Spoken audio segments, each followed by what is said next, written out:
I um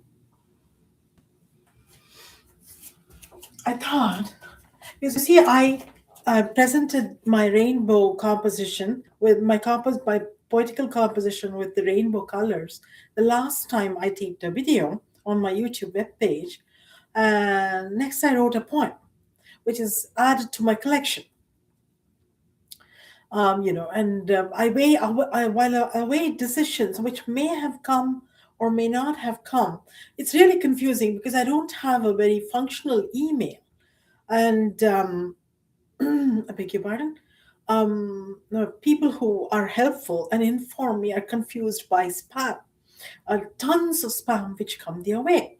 So it's really difficult to figure out what is happening. So I've proposed more wood, which is, typically which works for people, but because of all the spam that comes my way, goes to places where I send email, etc., it's really hard.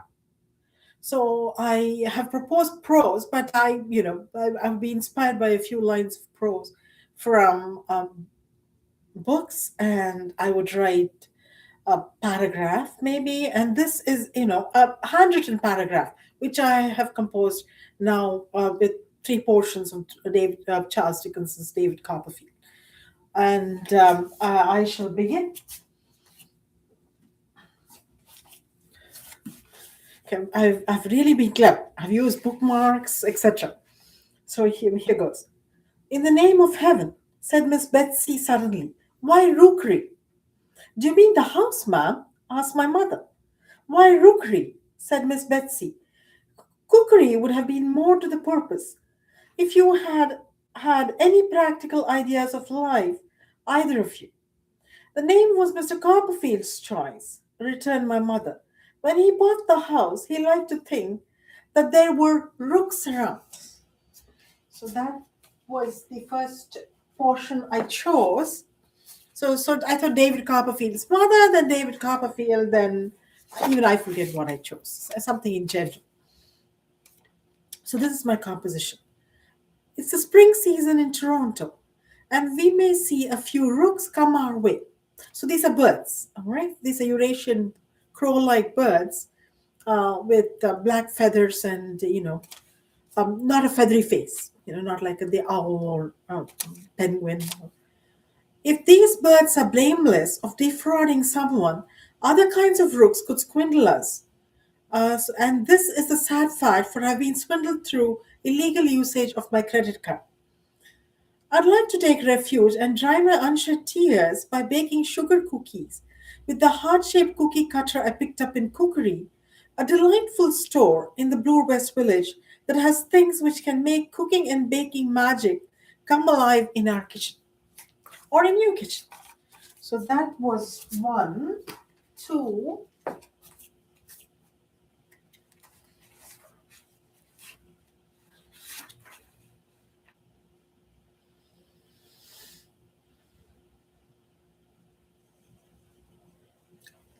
I've often thought, since what an odd, innocent, out the way kind of wedding it may have been. It must have been. So this is Miss Peggotty and Mr. Barkis get married. We got to the chase again soon after dark and drove cozily back, looking up at the stars and talking about them. I was their chief exponent and opened Mr. Barkis's mind to an amazing extent. So that's David Copperfield. So narration itself, and they used to have cold boiled bacon with tea. Who on earth would have cold boiled bacon with tea? You would have a piece of dessert or a cracker, or but each to his own, I guess. But then sometimes you have elaborate teas. Then you have you know other kinds of stuff, veggie stuff, or if you are a meat eater, meaty stuff. But coldly boiled bacon seems completely unappetizing to me, a vegetarian. But for you, it could be a tasty thing. Meaty Eats. You should visit the store Meaty Eats in uh, the blue West Village. Sorry, my earring fell off.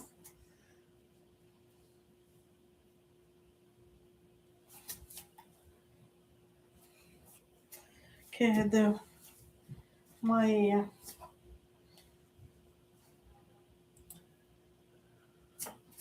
the back of my earring, the thing that holds it in place has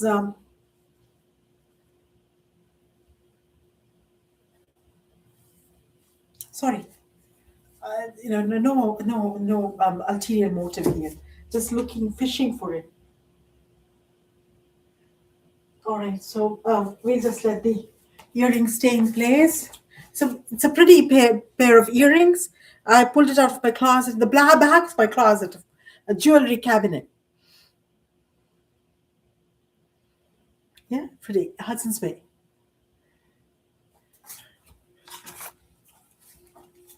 All right, so going back to my second composition, second piece of short composition.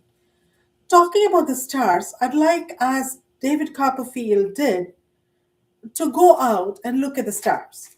Maybe I could go for a walk in the spring when the sky above is full of twinkling stars and see if a new constellation is up there in the sky. A starry sky, I'm positive, is a lucky thing for me. It's going to bring me good fortune and works rewards. And a visit from my son. That would be also good fortune. Third,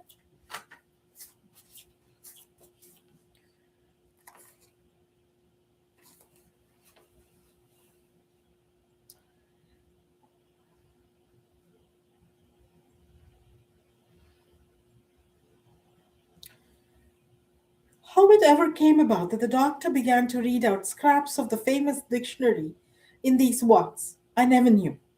Perhaps he felt it all the same at first, as reading to himself. However, it passed into a custom too, and Mr. Dick, listening with a face shining with pride and pleasure, in his heart of hearts, believed the dictionary to be the most delightful book in the world. So this is my composition. If the dictionary is the most delightful thing in the world, the thesaurus is the most wonderful thing in the world, if you like to write. If we were to be 13 at dinner, quote unquote, then either could be the 14th welcomed guest. We could quiz each other the meanings of words. Both of these assets help me write, for I'm a chemical engineer with dual master's degrees and paid work experience in the distant past. My favorite word in the dictionary is the three-letter word son. Husband, mother, and father come after. Of course, brother and sister as well, older brother and older sister. In the thesaurus, God bless me. Food, water, clothing, and home and work, and so on and so forth. And I never did name book, did I? How poor of me. So here, God bless me in the thesaurus. This is my husband's by people. God bless me. My, oh my, dear me. Goodness gracious. Gee, my goodness, my stars, good gracious, good heavens, good luck, lackadaisy, my gosh, well a day, hoity toity, zounds, I did, steeth, I think, steeth, stith, is death, I guess, that's what they mean by it. Gadzooks, Gadso, bless my heart, God bless me, heavens and earth, for crying out loud. So those were the thesaurus words for God bless me. Somebody up there does not like me wearing these earrings. God bless me. Can I wear earrings when I choose to wear them? All right, so that is what I wish. God says, heaven help me. So So I'm signing out. Gayatri Visi Taraf, thank you.